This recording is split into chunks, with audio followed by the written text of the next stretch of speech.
Do you feel like there's a wedge in between you and your spouse? You feel like you're growing further and further and further apart. Well, today in the Marriage Motivator series, we are talking about the top 5 mistakes that couples make that actually does drive them apart. Number 1, they stop communicating. They get so busy doing their own thing that there's no collaboration.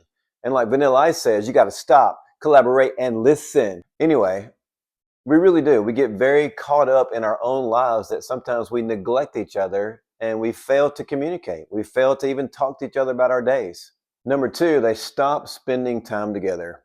Many couples used to spend tons of time together whenever they were newlyweds and didn't have kids, with date nights and getaways. I mean, it was endless. But now you have demanding jobs and kids and sports activities and church activities and job responsibilities and kids coming to your door and knocking on your door or ringing your doorbell wanting to play because they've been kicked out of their house and they need somebody to play with, so they come and ask, can they play with your kids?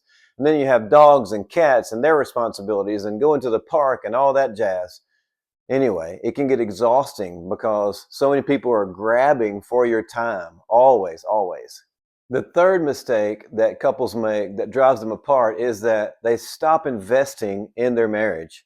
Yeah, they used to go to marriage classes, go to marriage retreats, read marriage books and stuff like that, but not anymore. They used to talk to other couples that had great marriages and tried to find out what's their secret and talk to them and get advice from them, but not anymore. They used to go for a long weekend somewhere without the kids and just hang out or veg or chill. That's what my teenager calls it.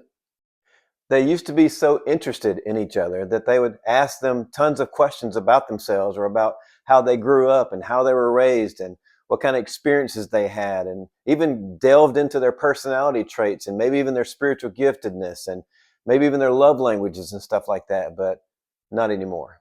Number 4, they stop being affectionate towards each other. Yeah, they used to hold hands, sit close together, hug each other, and then whenever they would leave, they would kiss each other, and then when they would return, they would kiss each other again. But for some reason, they don't do that anymore.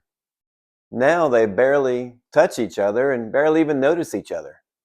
And the 5th mistake that couples make that drives them apart is they start giving their time and attention to someone else or something else. Since they've stopped communicating with their spouse, spending time with their spouse, investing in their marriage, and being affectionate towards each other, they have become vulnerable to someone else doing those things. So someone else starts to talk to them and listen to them. Someone else starts to spend time with them. And then someone else starts to actually invest in them and listen to them. Or they'll become vulnerable to something else, like a hobby or even their job. They may be spending lots and lots of time on a hobby or their job and putting all their energy into those things. And this is when your marriage is in jeopardy. You see, the devil loves division. He hates marriage, by the way, because he hates families. And so this is where you have to take action. You got to stop, collaborate, and listen to the next video, and I will teach you how not to make these mistakes, because God always has a way out. To help other couples and their marriages, hit the like and subscribe button.